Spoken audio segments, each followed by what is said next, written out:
Welcome to visual learning. इस video में हम समझेंगे इलेक्ट्रोड पोटेंशियल और EMF of a cell. Electrode potential किसी इलेक्ट्रोड की इलेक्ट्रॉन्स लूज या गेन करने की टेंडेंसी होती है जब वो अपने ही आयोनिक सॉल्यूशन के कांटेक्ट में हो। आइए इसे हम डिटेल में समझते हैं। मान लीजिए कि एक मेटल रॉड M है जिसे इसके ही आयोनिक सॉल्यूशन में प्लेस किया गया है। अब क्योंकि सॉल्यूशन में मेटल रॉड के आयन हैं, तो यहाँ मेटल आयन किस तरह रिएक्ट करेगा, उसकी तीन पॉसिबिलिटी हैं। First, metal ion metal rod से कोलाइड करेगा और वहां से रिफ्लेक्ट हो जाएगा बिना किसी चेंज के। Second, metal ion metal rod से कोलाइड होगा और इलेक्ट्रॉन गेन करके मेटल एटम में चेंज हो जाएगा। थर्ड, मेटल रॉड के मेटल एटम्स इलेक्ट्रॉन लॉस करेंगे और मेटल आयन में कन्वर्ट हो जाएंगे।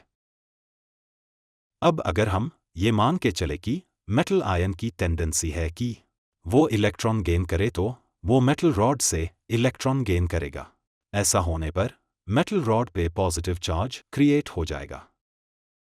और अगर मेटल रॉड के मेटल एटम की टेंडेंसी है कि वो इलेक्ट्रॉन लॉस करे, तो मेटल रॉड पे इलेक्ट्रॉन्स अक्यूमुलेट होंगे यानी इकट्ठा होंगे। ऐसा होने पर मेटल रॉड पे नेगेटिव चार्ज क्रिएट हो जाएगा और वो मेटल आयन को अट्रैक्ट करेंगे और इवेंचुअली मेटल आयन फिर से मेटल एटम में कन्वर्ट हो जाएगा। इस तरह दोनों ही केस में मेटल रॉड और मेटल आयन के बिटवीन सेपरेशन बना रहेगा और इसी सेपरेशन को हम पोटेंशियल डिफरेंस या फिर इलेक्ट्रोड पोटेंशियल कहते हैं। इसे हम कुछ इस तरह से डिफाइन कर सकते हैं। The electrical potential difference set up between the metal and its ions in the solution is called electrode potential. जब हम इलेक्ट्रोड पोटेंशियल को 1 मोल कॉन्सेंट्रेशन 298 केल्विन टेम्परेचर और 1 एटमॉस्फेरिक प्रेशर पे मेजर करते हैं, तब हम इसे स्टैंडर्ड इलेक्ट्रोड पोटेंशियल कहते हैं। स्टैंडर्ड इलेक्ट्रोड पोटेंशियल को E0 से डिनोट किया जाता है। आइए अब हम समझते हैं EMF of a cell. EMF को हम इलेक्ट्रोमोटिव फोर्स भी कहते हैं।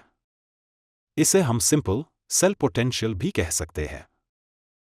जैसा कि हम जानते हैं कि गैल्वेनिक सेल में 2 इलेक्ट्रोड्स होते हैं।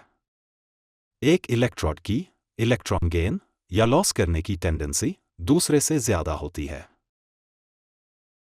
ऐसा होने के कारण दोनों इलेक्ट्रोड के बिटवीन पोटेंशियल डिफरेंस क्रिएट होता है, जिससे इलेक्ट्रॉन हायर पोटेंशियल से लोअर पोटेंशियल की ओर फ्लो करने लगते हैं। इस प्रोसेस में नेगेटिव इलेक्ट्रोड इलेक्ट्रॉन्स को पुश करता है और पॉजिटिव इलेक्ट्रोड इलेक्ट्रॉन्स को पुल करता है, और इसी फोर्स के कॉम्बिनेशन को हम इलेक्ट्रोमोटिव फोर्स कहते हैं। शॉर्ट फॉर्म में इसे हम EMF कहते हैं। इस वीडियो में अभी के लिए बस इतना ही।